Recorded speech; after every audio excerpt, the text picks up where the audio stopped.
Pengertian TikTok.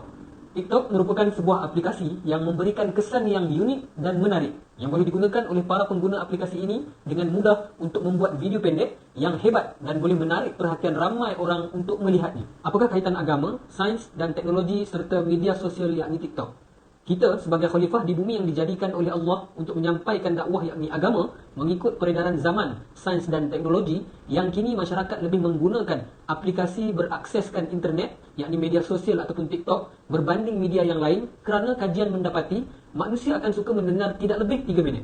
Seperti biasa, dengan semua platform, beberapa saat pertama adalah penting. Tambahan pula, para da'i milenial lebih ramai muncul dan pelbagai ilmu sama ada duniawi maupun ukhrawi. Begitu hebat sains dan teknologi dalam media sosial dalam keagamaan. Mengikut Mufti Wilayah Persekutuan edisi ke-472, penggunaan media sosial termasuk TikTok adalah dibolehkan. Ketepatan kaedah yang membawa maksud pada asas satu hukum itu adalah diharuskan sehingga terdapat dalil ke atas pengharamannya.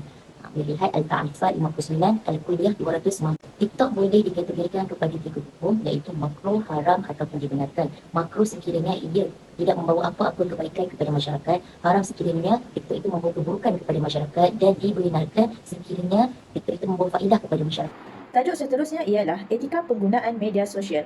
Yang pertama, jangan masukkan diri anda ke dalam perkara yang anda tidak tahu. Yang kedua, tidak berkata atau mengeluarkan pendapat tentang khabar angin yang akan membawa kepada fitnah. Yang ketiga, mencegah diri daripada melakukan sindiran dan penghinaan terhadap orang lain. Yang keempat, menjaga waktu agar tidak membuang masa pada perkara yang tidak berfaedah.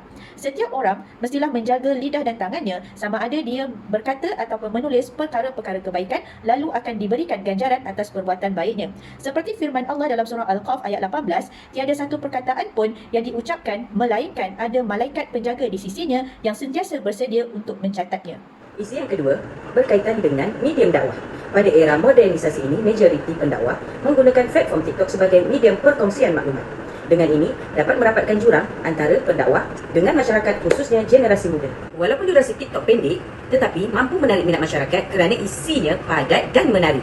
Menurut hadis riwayat Al-Bukhari, sampaikanlah kalian daripadaku walaupun sepotong ayat. Contoh pendakwah terkenal di TikTok ialah seperti Samsul Debat, Azhar Idrus, Asma Harun dan ramai lagi.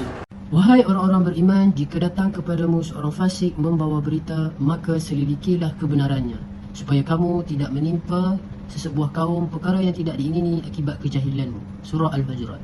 Dekat sini Allah terangkan tentang konsep tabayun. Tabayun itu apa? Tabayun adalah perkataan bahasa Arab yang membawa maksud sabit atau menyemak asas kebenaran. Melihat kepada sumber Al-Quran, Allah SWT menggesa kita supaya mengetahui sumber berita sama ada daripada orang fasik atau tidak. Kita perlulah mencermati dan menyiasat sesebuah berita, terutama kita perolehi daripada media sosial. Tidak pasti jangan kongsi, jika tidak tahu bertanyalah kepada pakar. Ini disebut di dalam surah An-Nahlu. Fas'alu ahli zikra in kuntum la ta'lamun. Seperti yang kita maklum, dalam TikTok bukan sahaja medium hiburan, malah di dalam TikTok kita dapat melihat medium ilmu umum. Yang mana kita dapat lihat contohnya seperti influencer Khairul Amin yang berkongsi ilmu masakan dan kulinari. Kan di dalam TikTok Khairul Amin, dia mengubah perspektif manusia bahawa memasak itu tidak renyah, malah mudah. Kan seterusnya kita melihat Dr. Inky dan Dr. Aisyah Langkawi yang berkongsi tentang ilmu kecantikan.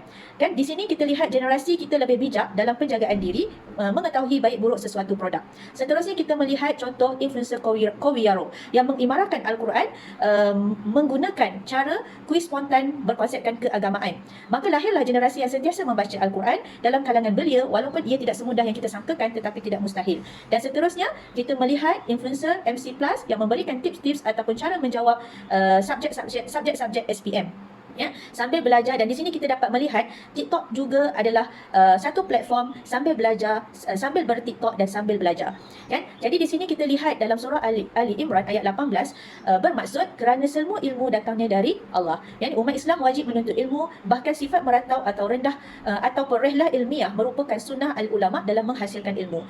Isi yang keempat merupakan medium keusahawanan digital. Berniaga adalah salah satu pekerjaan yang mulia dalam Islam. Bukan semata-mata terletak pada jenis pekerjaan, tetapi pada usaha dan kesungguhan yang ingin dilakukan oleh seseorang.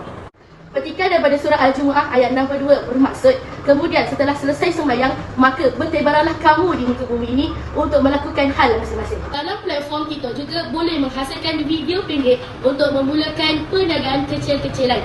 Sebagai contoh, Umi Ashikin Azhar mengusahakan acak ikan masin dan Selada mengusahakan ternakan lembu. Kesimpulannya, penggunaan TikTok dalam isu-isu agama dapat disampaikan dengan mudah, menarik, kreatif dan sesuai dengan peredaran zaman di samping menjadi sumber rujukan kepada anak muda. Tepuk dada, tanya diri, adakah anda menggunakan TikTok dengan sebaiknya?